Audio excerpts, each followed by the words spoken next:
आपको बताता चलूं कि अमेरिका और इसके इत्तेहादियों की तरफ से अगर ईरान पर पाबंदियां ना होती तो अपने तेल और गैस की दौलत की वजह से ये मिडिल ईस्ट का सबसे अमीर तरीन मुल्क होता। अब जाहिर है कि जब पाबंदियों की वजह से कुछ ना हुआ तो दूसरा तरीका इनके पास ये था कि इनके मुल्क के अंदर मीडिया वार और प्रोपेगेंडा से बगावत करवा दे, जो कि ये इराक और लीबिया के अंदर पहले भी आजमा चुके हैं। अस्सलाम वालेकुम वरहमतुल्लाहि वबरकातुहू। उम्मीद है आप सब खैरियत से होंगे। मैं भी अल्हम्दुलिल्लाह अल्लाह का लाख लाख शुक्र एहसान खैरियत से हूँ। और इंशाअल्लाह जिस प्रिपरेशन दे रहे हैं हंसी टीवी इनके चैनल का नाम है और इनके चैनल का लिंक मैं डिस्क्रिप्शन बॉक्स में दे दूँगा। आप लोग उनके चैनल को सब्सक्राइब करिएगा और मेरी वीडियो को एंड तक देखिएगा। दोस्तों, हम सब जानते हैं इस वक्त के हालात ईरान और इजराइल के बड़े ही ख़राब चल रहे हैं। दोनों में जंग का माहौल तरफ है और पहले इजराइल ने ईरान पे हमला किया, फिर ईरान ने जवाबी में उस पर हमला किया। अब आगे का अंजाम क्या होगा ये अल्लाह ही बेहतर जाने। तो आज की जो हमारी वीडियो इसी टॉपिक पे है, हंसी टीवी के ज़रिए से इस वीडियो को हम आपके सामने रख रहे हैं और वीडियो बड़ी इंपॉर्टेंट है। इस वीडियो को एंड तक ज़रूर देखिएगा और शुरू से लेकर एंड तक देखिएगा और ज़्यादा से ज़्यादा वीडियो को शेयर करिएगा। और आपकी जो भी कीमती राय हो इस वीडियो के बारे में या इस लड़ाई के बारे में, इस जंग के बारे में, हाँ हमें कीमती कमेंट बॉक्स में राय ज़रूर बताएँ। और तो चलिए पहले हम लोग वीडियो स्टार्ट करते हैं, फिर इंशाल्लाह आगे बात करते हैं। और चैनल पर जो भी नए आते हों वो चैनल को सब्सक्राइब किया करें।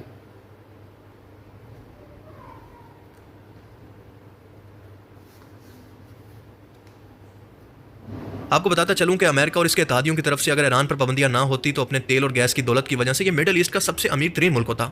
अब जाहिर है कि जब पाबंदियों की वजह से कुछ ना हुआ तो दूसरा तरीका इनके पास ये था कि इनके मुल्क के अंदर मीडिया वार और प्रोपेगेंडा से बगावत करवा दे, जो कि ये इराक और लीबिया के अंदर पहले भी आजमा चुके हैं। आपको याद होगा कि इराक पर भी अमेरिका और इसके इत्तेहादी यानी नेटो ने यह कहकर हमला किया कि सदाम हुसैन के पास वेपन ऑफ मास डिस्ट्रक्शन है, जो कि पूरे मिडिल ईस्ट के लिए खतरा बन सकते हैं। और फिर हमने देखा कि बुश के हुक्म पर अमेरिका ने इराक के अंदर जंग शुरू की, जिसके अंदर लाखों लोग अपनी जान दे बैठे। पर आखिर में सदाम हुसैन की मौत के बाद जब इराक पर कब्जा किया गया तो ऐसा कुछ भी नहीं निकला। और सेम यही बहाना लीबिया के सदर मोमर कजाफी के साथ भी किया गया, उनको भी मरवा दिया गया, इस मुल्क के अंदर खाना जंगी करवा दी गई, लेकिन आखिर के अंदर वहां से भी कुछ नहीं निकला। और अब आप देखें कि सेम यही बहाना ईरान के लिए भी किया जा रहा है। उसके बारे में भी यही कहा जा रहा है कि इसके पास न्यूक्लियर हथियार मौजूद हैं और ये सिर्फ मिडिल ईस्ट के लिए नहीं बल्कि पूरी दुनिया के लिए खतरा है। और यही चूरन ये दोनों मुल्क आलमी फोरम पर भी अपने इत्तेहादियों को बेच रहे हैं ताकि ईरान पर हमले का बहाना और सपोर्ट हासिल कर सकें। पर दोस्तों, हकीकत यह है कि रशिया यूक्रेन जंग के बाद हालात बहुत बदल चुके हैं, क्योंकि यूरोप खुद को यूक्रेन की वजह से अकेला तस्वुर कर रहा है कि जिस तरह से अमेरिका ने यूक्रेन को जंग के अंदर धकेल कर उसके बाद उसको अकेला छोड़ दिया, तो इसके बाद यूरोप को अपनी फिक्र होने लगी है। उसको अपना वजूद भी खतरे के अंदर लग रहा है कि उसका हाल भी यूक्रेन की तरह ना हो जाए। इसी वजह से यूरोप आहिस्ता आहिस्ता अमेरिका से दूर हो रहा है और अब पहले जैसी आलमी सपोर्ट अमेरिका और इसराइल को नहीं मिल रही। अब याद रहे कि इसराइल की इतनी हिम्मत नहीं है कि अमेरिका की मदद और सपोर्ट के बगैर कोई बड़ा हमला कर भी सके। अब ईरान ने इस मीडिया वॉर और प्रोपेगेंडा का जवाब इस तरह से दिया कि पूरी दुनिया के सामने यह ऐलान किया कि हम IAEA को तमाम असेस देने को तैयार हैं कि वो आकर अपनी तसल्ली कर लें कि हम किसी भी न्यूक्लियर प्रोग्राम पर काम नहीं कर रहे और अमेरिका के साथ न्यूक्लियर डील के लिए भी तैयार हैं, लेकिन अपनी शर्तों पर और सिर्फ इस सूरत पर जब वो इसराइल की स्कूली बदमाशी को और गजा के अंदर इसकी फौज की तबाही को रोक दे। अब जाहिर है कि इस तरह के बयान के बाद ये प्रोपेगेंडा भी ठुस हो गया। सो अब इसराइल और अमेरिका बेचारे की मजबूरी थी कि बेशर्मी से ऐन उसी वक्त जब ये मुज़ाकरात चल रहे थे, इसराइल के जरिए इसने अचानक ईरान पर हमला कर दिया। और ये पूरा एक प्लांटेड हमला था जिसकी मनसूबाबंदी कई महीनों से जारी थी। ईरान ने ये एक्सपेक्ट ही नहीं किया था और ना ही इतनी सिक्योरिटी टाइट रखी थी कि जाहिर है कि उसको एतमाद था कि मुज़ाकरात के बीच में कौन हमला कर सकता है। सबसे पहले इसराइली खुफिया एजेंसी मोसाद ने अपने एजेंट्स के जरिए तेहरान के अंदर एक खुफिया बेस बनाया और उसके बाद अचानक से ईरान को सरप्राइज इस तरह से दिया कि डायरेक्ट उसकी फ़िज़ाई हदूद में घुसने की बजाय पहले ट्रकों और गाड़ियों के अंदर मिलिट्री ड्रोन्स को यहाँ पर स्मगल किया और उसके बाद यहाँ से इनको लॉन्च करके हमला किया। और इन ड्रोन्स के साथ साथ अपने सबसे एडवांस फाइटर जेट F-35 को भी इस हमले के अंदर इस्तेमाल किया और इससे पहले अपने एजेंट्स के जरिए ईरान के एयर डिफेंस सिस्टम को नाकारा बना दिया ताकि इसको ठीक करने के अंदर इतना टाइम लग जाए कि तब तक इसराइल अपनी तमाम कार्रवाई पूरी कर चुका होगा।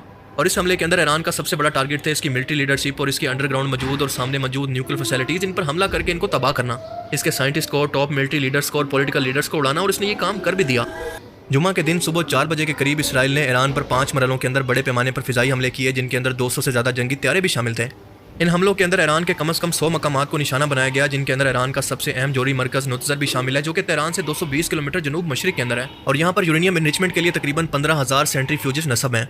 फोर्डो न्यूक्लियर साइट है जो कि पहाड़ के अंदर बना हुआ है। यहाँ पर भी मामूली नुकसान हुआ क्योंकि इसराइल के पास इतने ताकतवर बम नहीं है जो कि पहाड़ को फाड़ कर अंदर तक जा सके। In which it's hundreds of centrifuges high, perhaps 90 meters underground, and enrich uranium to 60%, IAEA reports have said. Tiny white squares show the tunnel entrances, and above the surface is a support building. Israel has already targeted this huge Iranian Revolutionary Guard Corps facility near Qom in northern Iran in the past days. इसके अलावा अस्फहान के अंदर nuclear investigative मरकज़ को भी निशाना बनाया गया और इसके अलावा बैलिस्टिक मिसाइल साइट्स और दिफाई तनसीबात को भी तबाह किया गया। और इसके अलावा ईरान के 9 सीनियर न्यूक्लियर साइंटिस्ट और कई आला ओहदेदारान भी इसके अंदर शहीद हो गए, जिनके अंदर ईरानी फौज के chief of staff general Mohammad Bagheri और पासदारान इनकलाब के कमांडर जनरल हुसैन सलामी भी शामिल थे। Deputy commander in chief Ghulam Ali Rashid Ali Shekhani जो कि आयतुल्लाह ख़ुमनाई के मुशीर थे और इसके अलावा IRGC एयरफोर्स के सरबराह और इनके कई मुआविन भी मारे गए। इसराइल के ये हमले तेहरान, शिराज, तबरेज़, अस्फहान और करामशाह शहर तक फैले हुए थे और मिसाइल डेवलपमेंट साइट्स पर और मगरबी ईरान के अंदर ये फ़िज़ाई दिफाई निज़ाम पर भी किए गए। पासदारान इनकलाब के अहदेदारों के घरों पर हमले किए गए और इसके अलावा तेहरान के अंदर एक रिहायशी इमारत पर हमले के अंदर 60 आम शहरी शहीद हो गए। एक अंदाजे के मुताबिक 90% इस हमले के अंदर शहीद होने वाले आम लोग थे। और इसके अलावा ईरान के फौजी अड्डों और मेहराबाद एयरपोर्ट के लड़ाका हथियारों के हैंगर्स को तबाह किया गया। डिफेंस मिनिस्ट्री के हेडक्वार्टर को और फ्यूल के टैंकर्स को निशाना बनाया गया। मशहद एयरपोर्ट जो कि शुमाल मशरकी ईरान के अंदर मौजूद है, इस पर भी इसराइल ने हमला किया, जो कि इस तनाज़े के अंदर सबसे लंबा हमला था। अब बात यह है कि इस हमले के अंदर इसराइल ने कुछ भी नहीं छोड़ा, चाहे इसके अंदर पॉलिटिकल लीडरशिप हो, मिलिट्री लीडरशिप हो, आम इंसान हो, न्यूक्लियर साइट्स हो, ईरान के एयरपोर्ट हो या फिर इसके तेल की दौलत हो, किसी को भी नहीं छोड़ा। और इस कदर बड़े हमले के बाद और नुकसान के बाद अमेरिका और इसराइल का ख्याल था कि शायद इस कदर बड़ी मिलिट्री लीडरशिप के जाने के बाद ईरान कई दिनों तक तो सीधा खड़ा ही नहीं हो पाएगा और मजीद हमले के खौफ से न्यूक्लियर डील के लिए फौरन राजी हो जाएगा। लेकिन इस हमले ने दुनिया को दिखा दिया कि ये लोग कितने बड़े मुनाफिक हैं। इनके चेहरों से निकाब उतर गया, क्योंकि इसी हमले के बाद डोनाल्ड ट्रंप ने यह बयान दिया कि अभी भी ईरान के पास वक्त है कि इस डील पर राजी हो जाए और इसराइल पर हमला करने की कोशिश ना करे, क्योंकि हम इसके डिफेंस में खड़े हैं। और इसके बाद डोनाल्ड ट्रंप ने यह तंजिया लहजे के अंदर कहा कि वैसे भी अब इस डील के मेंबर कम हो चुके हैं, यानी जिनको इसराइल ने इस हमले के अंदर शहीद किया, इसमें से बहुत सारे लोग ऐसे थे जो कि इस मुज़ाकरात का हिस्सा थे और अब वो इस डील के लिए जिंदा नहीं है। उसने मजीद कहा कि मैंने पहले ही ईरान को 60 दिन का टाइम दिया था और आज 61 डेज हो चुके हैं। और मजीद कहा कि इसराइल ने मुझे इस हमले से पहले इन्फॉर्म भी किया था। अब इसका मतलब यह है कि ये दोनों मुल्क एक तरफ तो डील की बात करते हैं और दूसरी तरफ खुद मुख्तार मुल्क की सरजमीन पर घुसकर जंग भी शुरू कर देते हैं। आपको यहाँ पर एक फैक्ट बताता चलूँ कि अगर जमीन के जरिए ईरान पर हमला करना और कब्जा करना पॉसिबल होता तो अमेरिका और इसराइल इसके इत्तेहादी मिलकर 1 मिनट लगाते और अपनी नेटो फौज को यहाँ पर भी भेजकर तबाही मचा देते। लेकिन आपको बताता चलूँ कि ईरान की ज्योग्राफी बहुत ही सख्त है और ये चारों तरफ से या तो पहाड़ों से गिरा हुआ है या फिर कुदरती रुकावटों की वजह से बचा हुआ है। दुनिया की बड़ी बड़ी सुपर पावर्स ने चाहकर भी इन पर कब्जा करने की कोशिश की, लेकिन इसको नहीं हरा पाए। और दूसरी वजह यह है कि यहाँ की आवाम के अंदर पैट्रियटिज्म या फिर हुबुल वतनी हद से ज्यादा है। इनकी आवाम इंतहाई बेखौफ है, किसी से नहीं डरती और अपने मुल्क के लिए जान भी दे सकती है। और यही वजह थी कि मजबूरन इन लोगों को एयर स्ट्राइक का सहारा लेना पड़ा, क्योंकि ये सच है कि एयर फाइट के अंदर ईरान इसराइल के मुकाबले में कहीं पर भी नहीं ठहरता। अब ईरान इसराइल के अचानक हमले से कुछ देर के लिए वाकई सहम गया, क्योंकि इसको समझ नहीं आया कि इतना बड़ा हमला अचानक से कैसे हो गया। पर जिस तरह से ईरान ने इस हमले के बाद खुद को संभाला, अपनी टॉप मिलिट्री लीडरशिप के जाने के बाद भी, वो वाकई कमाल था। फौरन से रिस्पॉन्स किया। अमेरिका और इसराइल शायद ये बात नहीं जानते थे कि ये वो ईरान है जो कि जंग और इंजाम से नहीं डरता, बल्कि अहले बैत और मजलूमों के साथ खड़ा होने वाला है। आपको बताता चलूं कि आज से 1400 साल पहले भी जंग कादसिया के अंदर फारिस यानी मौजूदा ईरान को हासिल करने की जंग के अंदर 20,000 सहाबा कराम शहीद हो गए थे, जो कि उस वक्त की तादाद के हिसाब से बहुत बहुत ज़्यादा था। अब ये बात बताने का मकसद ये है कि फारसी लोग दरअसल बहुत ही सख्त जान है, बिल्कुल अरबों की तरह। वतन के लिए लड़ना, इसके लिए मर जाना इनके खून के अंदर शामिल है और यही साबित किया ईरान ने इस हमले के बाद। और ईरान के वापसी हमले के बाद इसराइल की वो हालत हो चुकी है कि बेचारा नेतन्याहू आज 3 दिन के बाद बंकर से बाहर निकला है। क्या गुंडा बनेगा रे तू? इसराइल के सबसे इंपॉर्टेंट अर्बन शहर को देखकर ये फर्क करना मुश्किल हो गया है कि ये गजा है या फिर इसराइल का बहुत ही इंपॉर्टेंट शहर, क्योंकि ईरान ने इस हमले के बाद जवाबी तौर पर तकरीबन 150 से 200 के करीब बैलिस्टिक मिसाइल इसराइल की तरफ फायर कर दिए। और इसके अलावा क्रूज मिसाइल, खुद कुछ ड्रोन और रॉकेट्स भी इस हमले के अंदर शामिल थे। ईरान के इस हमले की रफ्तार और इसका पैटर्न इरेगुलर था, क्योंकि इसने रीजनल कोऑर्डिनेशन से ये हमला किया, जिसके अंदर लिबनान, शाम, यमन से एक साथ हमला था। यानी इसराइल को समझ नहीं आया कि किस किस साइड से किस किस चीज को और आखिर कितना टारगेट करे। और आखिरकार ओवरलोड की वजह से इसका डिफेंस सिस्टम बहुत हद तक फेल हो गया और इसराइल के फिजाई तौर पर नाकाबिले शिकस्त ताकत के पोल को भी खोल दिया। मिसाल के तौर पर आयरन डूम। इसराइल का यह डिफेंस सिस्टम लगातार मिसाइलों की वजह से इतना कंफ्यूज हो गया कि कई मिसाइल अपने टारगेट तक पहुंचने में कामयाब हो गए और तबाही मचा दी। हम तुम में इतने छेद करेंगे कि कंफ्यूज हो जाओगे। डेविड स्लिंग, जिसका काम दरमियानी फासले के बैलिस्टिक मिसाइल और क्रूज मिसाइल्स को रोकना होता है, इतलात के मुताबिक इस सिस्टम ने कुछ मिसाइलों को रोकने की कोशिश तो की, मगर ईरान की सुपरसोनिक मिसाइल टेक्नोलॉजी की रफ्तार और पैटर्न की वजह से ये बहुत सारे मिसाइलों को नहीं रोक पाया। और इसके अलावा इसराइल के एरो 1, एरो 2 और एरो 3 सिस्टम ने भी दरमियानी फासले के बैलिस्टिक मिसाइल को रोकने की कोशिश की, लेकिन इसको नहीं रोक पाया। दरअसल ईरान ने इस बार इंतहाई जहानत के साथ किया ये कि कई मिसाइल लो एटीट्यूड और जिग-जैग ट्रेजेडी के अंदर दागे, जिसकी वजह से एरो सिस्टम को डिटेक्ट करने के अंदर बहुत ही मुश्किल हुई, खास तौर पर बहुत ही तेज हाइपरसोनिक मिसाइलों को, जो कि अपनी तेज स्पीड की वजह से सिस्टम के रडार से बाहर निकल गए। और इसके अलावा इसराइल का इलेक्ट्रॉनिक वॉरफेयर सिस्टम, जिसका काम ड्रोन्स को और जीपीएस गाइडेड मिसाइल्स को जाम करना या फिर इनकी एक्यूरेसी खराब करना होता है। ईरानी ड्रोन्स शहीद और दीगर ड्रोन्स के अंदर एंटी जैमिंग टेक्नोलॉजी थी, जिसने इनको धोखा देकर बहुत नुकसान करवाया। ईरान के जवाबी हमले से पहले यरूशलेम, तिल अवीव और दीगर शहरों के अंदर एयर सायरन बजना शुरू हो गए और वतन की मोहब्बत के अंदर आकर यहाँ पर आबाद होने वाला हर एक शहरी अगले ही लम्हे बंकर के अंदर मौजूद था। और जब ईरान ने जुम्मे से इतवार तक हमला किया तो कम से कम 14 अफराद हलाक, जबकि 390 इसराइली जख्मी हो चुके हैं। शुमाली इसराइल के शहर तमर्रा के अंदर एक इमारत तबाह हुई, जिसके अंदर 4 खवातीन हलाक हो गई। और इसके अलावा बतियाम, तिल अवीव के करीब मौजूद हमले के अंदर मिसाइल हमले से तकरीबन 6 अफराद हलाक और 180 जख्मी हो गए। और कई मिलिट्री हलाकतों को शर्म के मारे इसराइल दुनिया से छुपा रहा है, क्योंकि असल खबर अभी तक दुनिया से बाहर नहीं निकल पाई। आपको बताता चलूं कि इस मंजर को फलस्तीन के अंदर खुसूसन गजा, लिबनान और यमन के लोग ऐसे सेलिब्रेट कर रहे थे जैसे ये कोई पिकनिक हो। उनका कहना था कि ऐसा लग रहा है दिल गार्डन गार्डन हो रहा है, बहुत मजा आ रहा है यहाँ पे, यार लबे सीरी सा लग रहा है। और ये छोड़ो, लिबनान की सरहद पर ये बंदा इसे म्यूजिक के साथ इस तरह से सेलिब्रेट कर रहा है। मेरे चमन मेरे वतन, मेरे चमन मेरे वतन, तू रहे सदाबाद, तू रहे सदाबाद। यमन वो वाहिद मुल्क था जो कि सिर्फ ज़बानी कलामी नहीं बल्कि प्रैक्टिकली तौर पर ईरान के साथ इस हमले में शामिल हुआ, क्योंकि इसने इसराइल पर कई मिसाइल दागे। और अभी की इतलात के मुताबिक वक्फे से एक के बाद एक ईरान की हमलों की ये वेव जारी है, जिसके अंदर इसराइल के नुकसान का अंदाजा लगाना अभी बहुत मुश्किल है। और अभी तक की हालिया इतलात के मुताबिक इसराइल के गैस के प्लांट्स पर और इसकी बहुत ही अहम मिलिट्री इंस्टॉलेशन पर हमला किया गया है, जिसकी वीडियोस भी जारी की गई हैं। और इसके अलावा मंडे को इसराइल के हाइफा शहर और इसके अलावा कई मकामात पर ईरान ने हमला किया, जिसमें बड़े पैमाने पर हलाकतों की इतलात आ रही है। और इस हमले का टारगेट इसराइल के मिसाइल लॉन्चिंग साइट्स को बताया जा रहा है। ईरान ने यह ऐलान किया है कि जिस तरह से वो पहले न्यूक्लियर डील पर राजी हो गया था, आज से वो बिल्कुल खत्म है और जब तक हम अपना पूरा बदला नहीं ले लेते इसराइल से, ये हमले रुकने वाले नहीं हैं। ईरानियन मिलिट्री का एक्सपर्ट ये कहना था कि जिस तरह से यूरोप पूरे 2 साल तक गजा की तबाही देखता रहा और इसके बाद इसराइल का ईरान पर हमला भी देखता रहा, लेकिन खामोश तमाशाई बनता रहा, तो अब इसको कोई हक नहीं पहुंचता कि हमारे सेल्फ डिफेंस के दौरान हमें कोई मशवरा दे। तो इससे बेहतर है कि खामोश रहें। जबकि बरतानिया, अमेरिका, फ्रांस और बाकी यूरोपियन मुल्कों ने इसराइल की सपोर्ट और इसको मुमकिन सेल्फ डिफेंस कहकर इसकी हिमायत का ऐलान किया है। अब ये कितना फनी है कि ये बिल्कुल ऐसी बात है कि कोई बंदा गन लेकर आपके घर के अंदर घुसा है, आपके घर के लोगों को मारना शुरू कर दे और इसके बाद कहे कि मुझे शक था कि तुम मुझ पर हमला कर सकते हो। बिल्कुल यही लॉजिक है इसराइल की, क्योंकि दुनिया के अंदर भी ये निज़ाम है कि अदालत मुजरिम को तब तक सजा नहीं देती जब तक कि वो जुर्म कर ना ले। जिस बंदे ने कोई जुर्म किया ही ना हो, उस पर ये जुर्म साबित भी ना हो, तो उसको उसकी पहले सजा दे देना, ये किस तरह से लॉजिकल है? इन लोगों को ये किसने इख्तियार दिया कि इस तरह से बदमाशी करके उनको सजा दें? हम दुखी थे, लेकिन हमसे ज्यादा दुखी 2 और लोग थे। अब जाहिर सी बात है कि इन दोनों मुल्कों के पास ईरान पर हमले के लिए जब कोई सॉलिड बहाना नहीं था, तो अब इनका ये कहना है कि हमारी लड़ाई दरअसल ईरान की आवाम से नहीं है, बल्कि इसकी लीडरशिप से या फिर इसकी इस्लामी हुकूमत आयतुल्लाह खमनाई की हुकूमत से है। ईरान के लोगों को इस हुकूमत को हटाने के लिए बाहर निकलना चाहिए। पर इन लोगों को शायद ये अंदाजा नहीं है कि आयतुल्लाह खमनाई सिर्फ एक पॉलिटिकल शख्सियत नहीं है, बल्कि स्पिरिचुअल मजहबी लीडर भी हैं। दुनिया भर के शिया मुसलमानों के लिए वो एक इमाम की हैसियत रखते हैं, वो इमाम जिनका एक फतवा जिहाद की तबलीग करने के बाद पूरी दुनिया के शिया मुसलमानों को इकट्ठा कर सकता है। सो आयतुल्लाह की आवाम को वर्गलाने का ये पैंतरा इन पर काम नहीं करने वाला।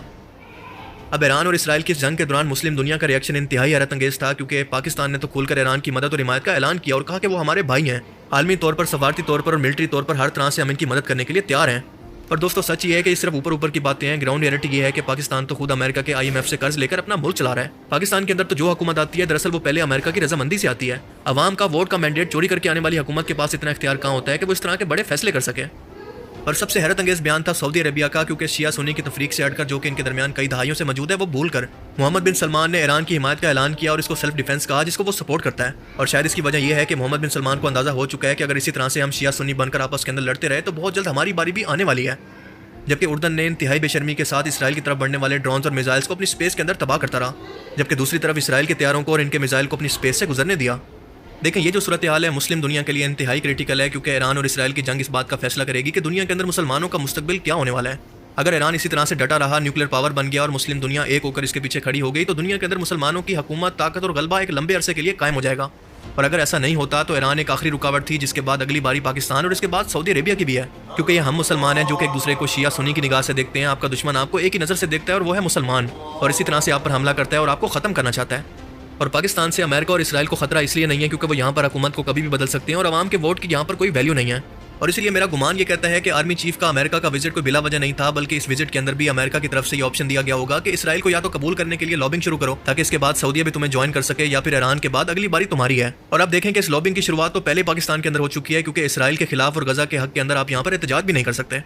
और हम ये भी जानते हैं कि इसराइल इस हमले के बाद आराम से तो नहीं बैठेगा, बल्कि इसका बदला तो लेगा। पर सबसे पहले ईरान को अपने अंदर के गद्दारों को खत्म करना होगा, जिनकी मदद और इंटेलिजेंस से मोसाद ने तमाम इन्फॉर्मेशन इकट्ठी करके ईरान पर यह हमला किया। और फिर इसके बाद तमाम मुस्लिम मुल्कों को, खास तौर पर अरब मुल्कों को, ये डिसाइड करना है कि वो अपना मुस्तकबिल कैसा चाहती हैं, वही गुलामी वाला या फिर सर उठाकर बराबरी और खुद मुख्तारी की जिंदगी। अब आपको बताता चलूं कि ईरान के पास सिर्फ स्ट्राइक के अलावा और भी बहुत सारे कार्ड्स मौजूद हैं। मिसाल के तौर पर उसने रिसेंटली ये धमकी दी है कि स्टेट ऑफ हॉर्मोज को वो ब्लॉक कर सकता है। अब ये स्टेट ऑफ हॉर्मोज क्या है? दरअसल हरमोज एक तंग समुद्री रास्ता है जो कि पर्शियन गल्फ को गल्फ ऑफ ओमान से मिलाता है, और ये दुनिया के सबसे अहम समुद्री रास्तों में से एक है, क्योंकि दुनिया का तकरीबन 20% तेल इसी रास्ते से होकर गुजरता है। इसकी चौड़ाई सिर्फ 33 किलोमीटर और इसके शुमाल के अंदर ईरान है, जबकि जनूब के अंदर ओमान, यानी इसका शुमाली हिस्सा मुकम्मल तौर पर ईरान की समुद्री हदूद के अंदर आता है। ईरान का जजीरा कुशम और पोर्ट अब्बास इस इलाके के करीब मौजूद है और ईरान की नेवी फौज यहाँ पर मुस्तकिल तौर पर मौजूद होती है। आलमी कवानीन के मुताबिक अगरचे इंटरनेशनल वाटर्स के अंदर बहरी जहाज़ों को गुजरने की इजाज़त होती है, लेकिन ईरान इसको सिक्योरिटी खतरे की बुनियाद पर रोक भी सकता है। आज अगर इस रास्ते को ईरान बंद कर देता है तो तेल और गैस की सप्लाई बंद होने की वजह से इनकी कीमतें आसमान तक पहुंच जाएंगी। खास तौर पर यूरोप, चीन, जापान और भारत इससे बुरी तरह से मुतासिर होंगे। अब इस ब्लॉकेज की वजह से इसराइल का बहुत ज़्यादा नुकसान हो सकता है, क्योंकि इसराइल अपना ज़्यादातर तेल अरब मुल्कों से लेता है, खसूसन UAE वगैरह से। और अगर ये तेल नहीं मिलता तो इसराइल की इकॉनमी पर और इसके फौजी ऑपरेशंस पर बराह रास्त दबाव पड़ेगा, इतना ज़्यादा दबाव कि बाकायदा जंग का आगाज़ भी हो सकता है।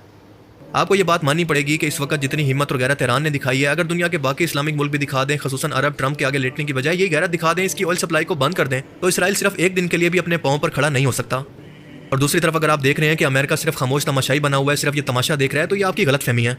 इसराइल जानबूझकर ईरान को उकसा रहा है कि वो इसकी सिविलियन आबादी पर कोई बहुत बड़ा हमला करे और इसके अलावा अमेरिका की किसी एयरबेस को गलती से टारगेट करे, जिसके बाद अमेरिका को ये मौका मिल जाए कि वो इस जंग के अंदर कूद पड़े। अब इस वक्त सूरत हाल ये है कि ईरानी अवाम खुशी से नाच रही है, इसको सेलिब्रेट कर रही है, जबकि इसराइल के अंदर खुद नेतन्याहू के इस हमले के खिलाफ एहतजाज शुरू हो चुके हैं। और इन लोगों का कहना है कि हम आए रोज अपनी जान बचाकर बंकरों के अंदर बैठ कर तंग आ चुके हैं। इसराइल का सबसे बड़ा airport Ben Gurion international airport full हो चुका है इस मुल्क को छोड़कर जाने वाले लोगों की वजह से। अमेरिका के मुताबिक इनका शुरू में प्लान था कि आयतुल्लाह खमनाई को कत्ल करवाने का मंसूबा बनाया जाए, लेकिन इसको एंड टाइम पर बदल दिया गया। लेकिन दूसरी तरफ आयतुल्लाह खमनाई ये कहते हैं कि मेरी जिंदगी की कोई कीमत नहीं है, इस इनकलाब के लिए मैं अपनी जान देने को तैयार हूँ और मेरे इस इनकलाब के लीडर हैं इमाम मेहदी अलैहिस्सलाम। लेकिन उनके इंतजार के अंदर हम सिर्फ हाथ पर हाथ रखकर नहीं बैठ सकते, बल्कि उनके आने के लिए या फिर उनके रास्ते को साफ करने की भी कोशिश कर सकते हैं।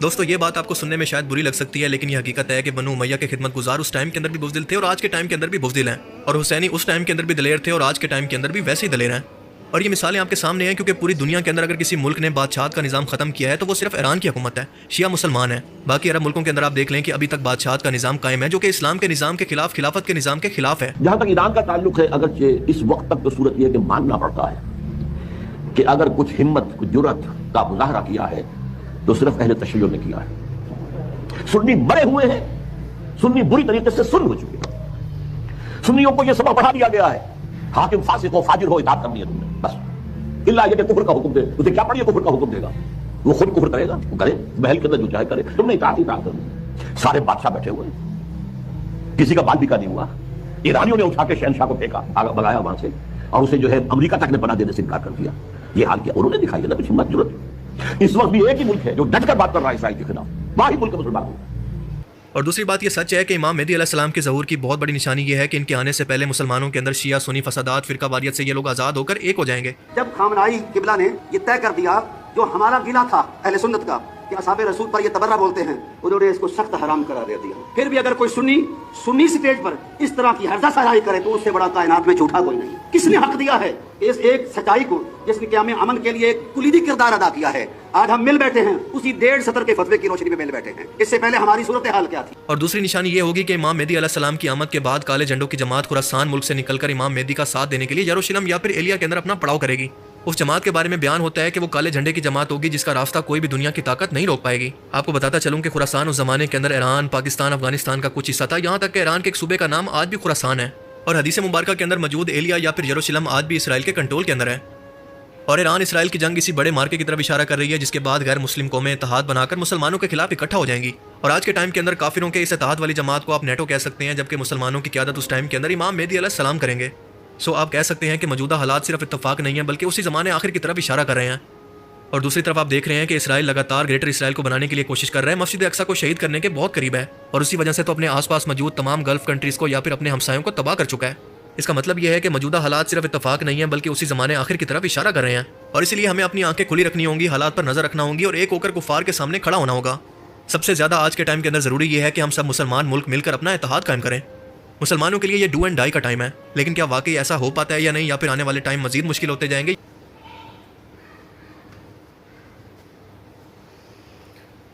तो दोस्तों, ये था हमारा एक्शन जो आपने देखा ईरान और इजराइल के बारे में। दोस्तों, जंग का जब माहौल ऐसा होता है तो चाहे वो दूसरा मुल्क हो चाहे ये मुल्क हो, नुकसान दोनों को होता है। आवाम का भी, जान का, माल का, हर तरह से नुकसान ही नुकसान है। और जो इस वीडियो में बताया गया दोस्तों कि तीसरा वर्ल्ड वार हो सकता है ये, तो जैसे कहते हैं ना कि तमाम लोग जब एक मुट्ठी बन जाते हैं तो उसको कोई हिला नहीं सकता, वही वाला हाल चल रहा है इस वक्त। और हज़रत मेहदी अलैहिस्सलाम का जब ज़हूर होगा तो ये तमाम जो फ़िरके हैं मुस्लिम के, वो सब एक हो जाएंगे। तो ये भी उसका इशारा है। बाकी इस जंग का मोड़ क्या होगा आगे, अल्लाह बेहतर जाने। बस सबके लिए दुआ करिएगा, हर मुल्क के लिए दुआ करिएगा, अपने मुल्क हिंदुस्तान के लिए दुआ करिए और पूरी उम्मत मुस्लिमा के लिए दुआ करिएगा। तो वीडियो को शेयर ज़रूर करिएगा और लाइक सब्सक्राइब करिएगा। मिलेंगे इंशाअल्लाह आपसे नेक्स्ट वीडियो में। तब तक के लिए अस्सलाम वालेकुम व रहमतुल्लाहि व बरकातहू।